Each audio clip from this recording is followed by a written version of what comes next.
புஷ்பா 2 திரைப்பட சிறப்பு காட்சியின் போது ஏற்பட்ட கூட்ட நெரிசலில் பெண் பலியான வழக்கில் தற்போது நடிகர் அல்லு அர்ஜுன் கைது செய்யப்பட்டிருக்கிறார். சிவபிரகாஷ், இந்த வழக்கை பொறுத்தவரைக்கும் இதற்கு முன்னதாக இன்னும் எத்தனை பேர் கைது செய்யப்பட்டிருக்கிறார்கள்? அது தொடர்பான விவரங்கள் இருக்கிறதா?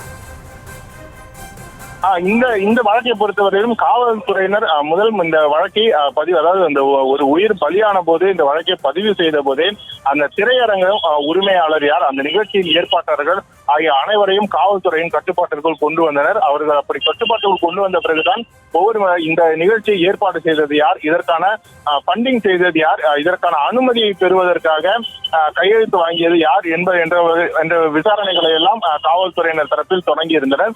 ஏனென்றால் இதுபோல சிறப்பு காட்சி என்பது ஏற்கனவே குறிப்பிட்டது போல தெலுங்கானா மற்றும் ஆந்திர பிரதேசங்களில் மிக முக்கியமான ஒரு நிகழ்ச்சியாக பார்க்கப்படும். ஏனென்றால் எந்த அளவிற்கு ஒரு நடிகர் கூட்டத்தை கூட்டுகிறார் என்பதை பொறுத்துதான் அந்த திரைப்படத்திற்கு இருக்கக்கூடிய வரவேற்பானது இருக்கும். அதே சமயம் அந்த ஒரு நடிகரின் திரைப்படம் வெளியாகிறது என்றால் சாதாரணமாக யார் கேட்டாலும் அனுமதியை கொடுக்க மாட்டார்கள். ஏனென்றால் ஏற்கனவே எந்த ஒரு திரைப்பட நிகழ்ச்சியாக இருந்தாலும் சரி, எந்த ஒரு மிக முக்கியமான நடிகர் வெளியில் வந்தாலும் சரி, ஆந்திரா மற்றும் தெலுங்கானா ஆகிய பகுதிகளில் மிகப்பெரிய அளவில் கூட்டம் கூடும் என்பது தெரியும். எனவே அதற்கான அனுமதியை உயர்ந்த இடத்திலிருந்து, அதாவது அரசாங்கத்தின் உயர்ந்த இடத்திலிருந்து பெற வேண்டும். உதாரணத்திற்கு இந்த அல்லு அர்ஜுன் திரைப்படம் வெளியான போது அதற்கு அந்த திரைப்படத்தின் காட்சிகளுக்கு கூடுதலாக டிக்கெட், அதாவது 2 மடங்கு வரையிலும் டிக்கெட் விலையை உயர்த்தி கொள்வது வரையிலும் அரசின் அனுமதி பெறப்பட்டிருந்தது.